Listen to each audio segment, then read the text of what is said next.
Next up is Bryan Christensen. He's a senior regional ecological site specialist for the NRCS Soil and Plant Sciences Division. He has worked for NRCS for over 20 years, and in his current role is responsible for quality assurance of ecological site descriptions in Texas.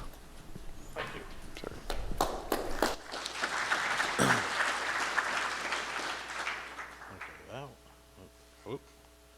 Okay, thank you. I'm going to attempt to try to clear up some things on ecological sites and why you see what you do. I hope I don't muddy the waters any more than they already are.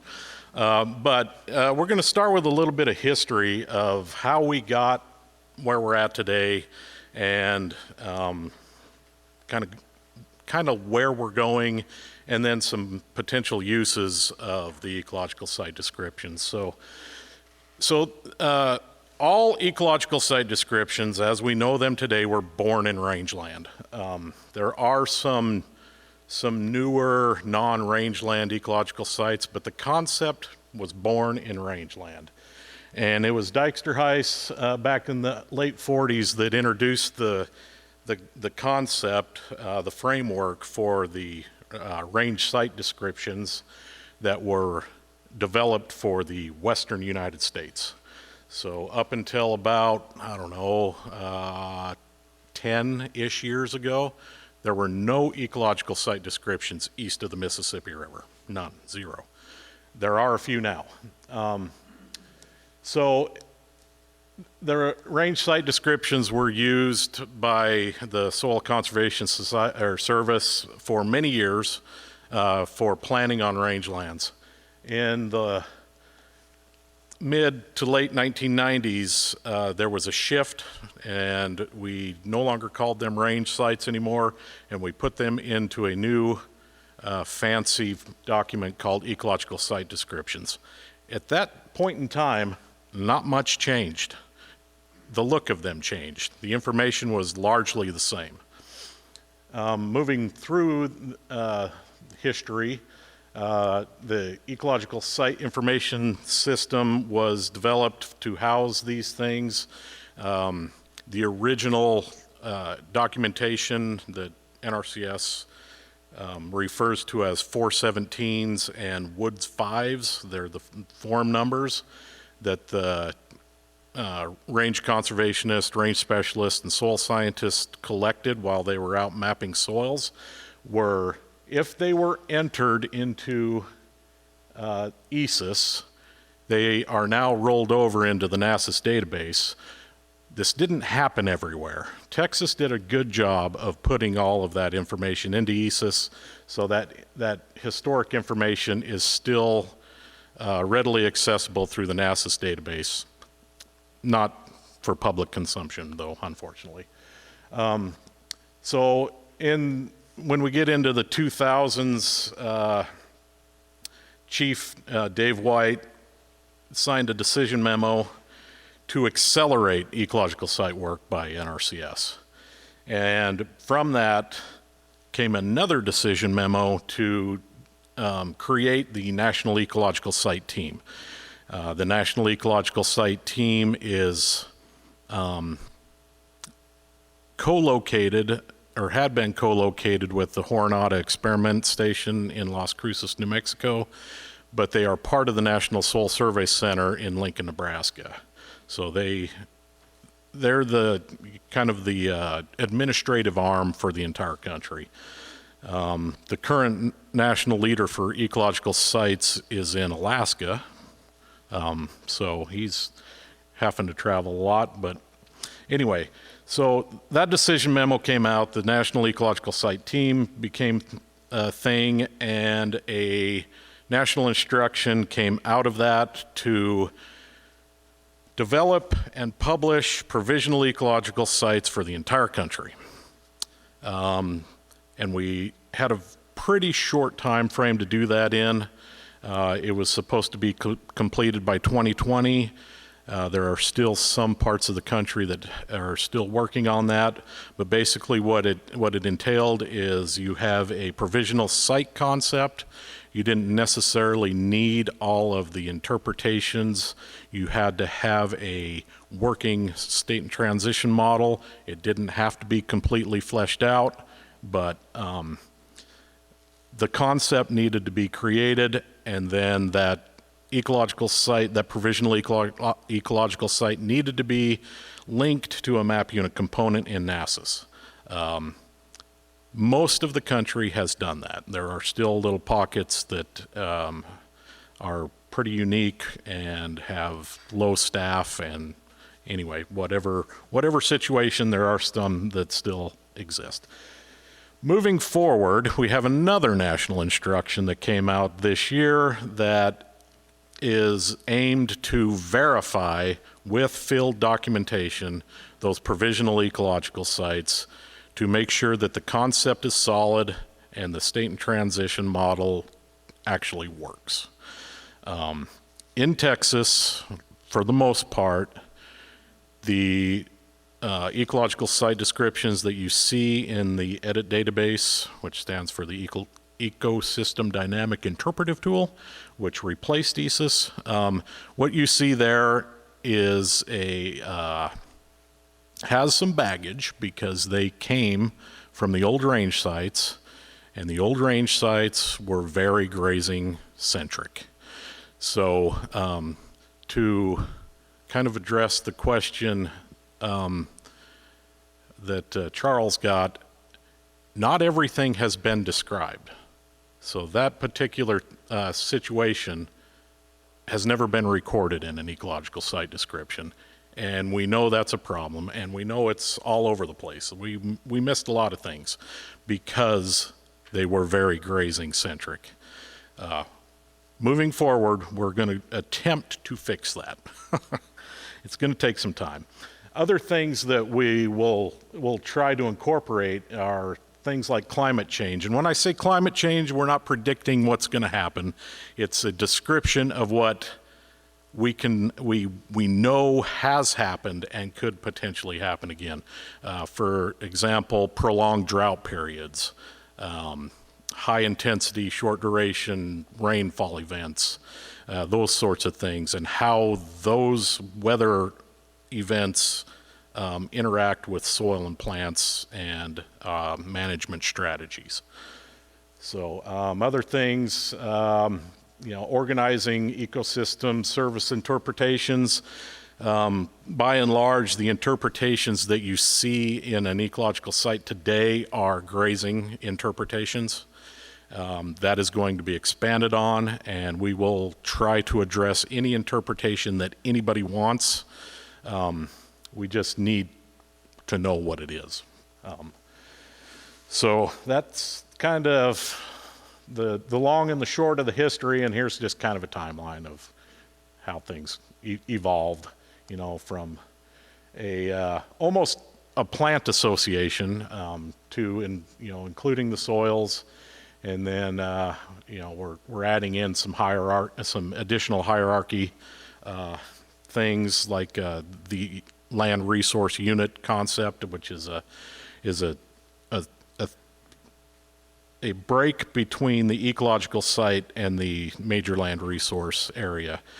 Further defines some mostly climatic or geomorphic differences between the MLRA that you can then focus your energy on developing ecological sites for a smaller area than an entire MLRA. That won't be used everywhere, but it is on the table. So, how we are making these things, quote unquote. Of course, the soil survey inventory is a integral part because the concept is soil based. So when you see an ecological site name, it is a name like loamy upland or clayey upland or some iteration of a soil property or a geomorphic position on the landscape. We are gearing up to, really hit the ground running on doing what we call ecological site inventory, which is inventorying the plants. We have a fair amount of historic plant data. We don't have very much current plant data, speaking from NRCS's point of view. So, and part of the local work group and technical team process will bring other groups of people into the fold, whatever agency and NGO, private landowner, whoever wants to be a part of this can be, and bring their information with them. And that will accelerate things way faster than NRCS can do it. So the inventory is broken down into a 3-tiered level of documentation, the lowest tier being mostly reconnaissance, and the highest tier being any kind of vegetation inventory that needs to be collected based on the land use or land cover that is associated with it. These are just some examples of methodology that can be used, the purpose for that, and kind of a rough time frame of how long it takes. So who uses them? Obviously NRCS uses them. Other federal agencies use them, private contractors, private landowners, mining and mineral extraction. The general public, surprisingly enough, has read some ecological site descriptions. How they're used from NRCS's point of view is conservation planning. Other agencies use them for resource management plans, EISs, EAs, just general management and land management planning, land assessments, and you can go down the list there. And anyway, I'll just move on. So this is the NRCS planning process. I'm going to go through this fairly quickly. I do want to hopefully have some time at the end to show you some examples of some ESDs in the edit database. So real quick through here, so the pre-planning, these are tables in the ecological site description that a conservation planner will key in on to identify particular places where they want to go, what they're looking at for their resource inventory. They do contain some plant curves on when the plant is actively growing, peaked growing, going dormant, that sort of thing, to help with timing of grazing. Phase 1 is, of course, the inventory. Go out there and collect what you need to. Don't rely on the ecological site to be a substitute for inventory. You still need to inventory everything. The ecological site is an aggregation of inventory points, so it's not going to tell you exactly what's happening on a particular point on the ground. In rangeland ecological sites, there is the rangeland health reference sheets. These are used for screening and ranking purposes in NRCS. I think they still use similarity index to get a departure from normal, and then use to calculate stocking rate, measure trend, and of course do their rangeland health assessment. This is an example of what is currently possible in the edit database, but not fully populated everywhere. So these are the NRCS resource concern categories, and then how that particular state interacts or intersects the individual resource concerns that NRCS has. And then in the narrative, some conservation practices are identified as possible uses for moving back and forth between community phases and or states. So after that, then you implement it, do some monitoring. This is just an example of a grazing plan map with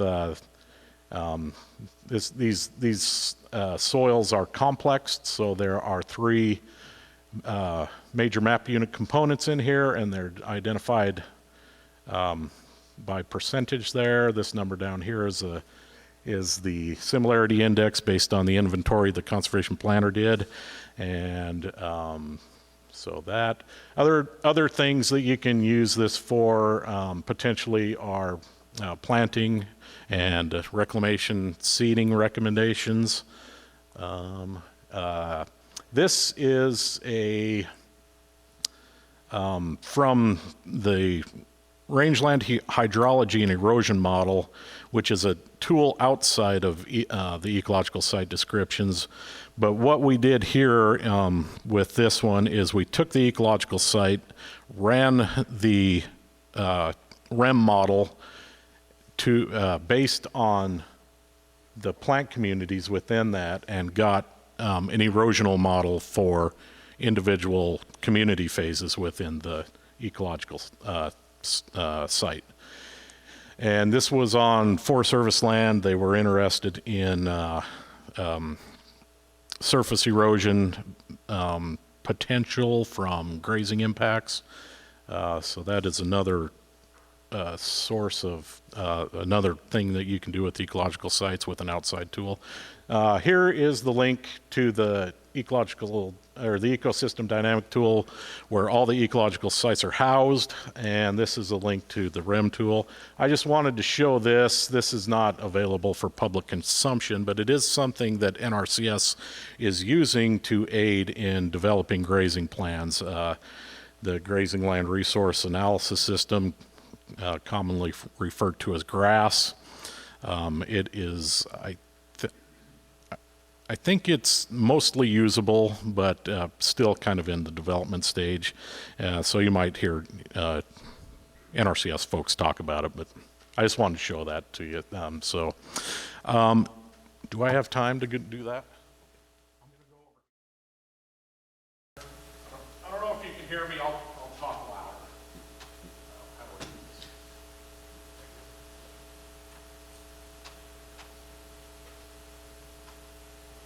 So I just wanted to show, so here is the state and transition model for the low Stony Hills, I think.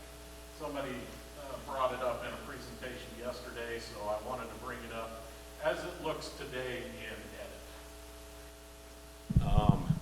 And you can see that it is not completely done, I guess. But this is the interactive model.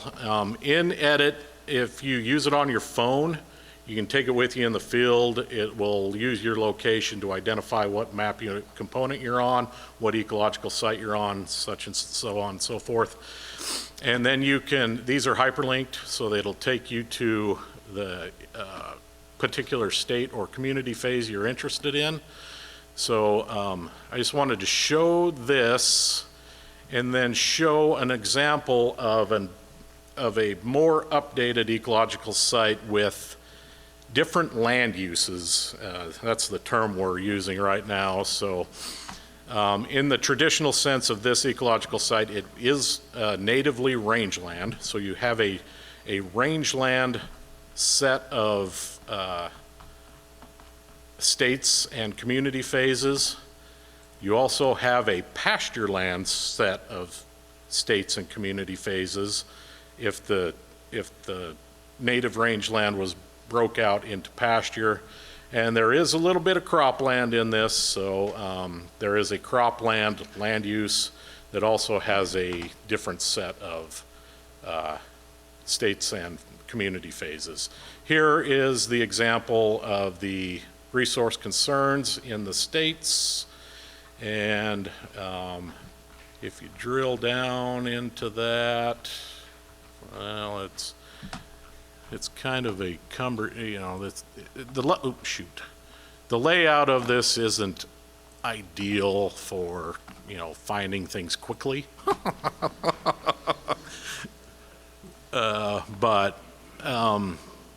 So here's the list of resource concerns that are identified in that particular state.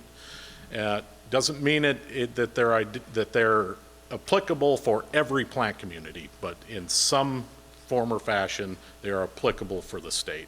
And then if you drill in further down the line, then you'll get to the practices that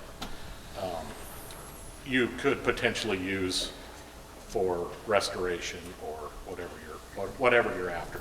And then a link to that practice standard on the NRCS photo doc. So All right. with that, I just want to show that. Thank you. Thank you very much. Do we have lunch? Yeah. Get with him at lunch.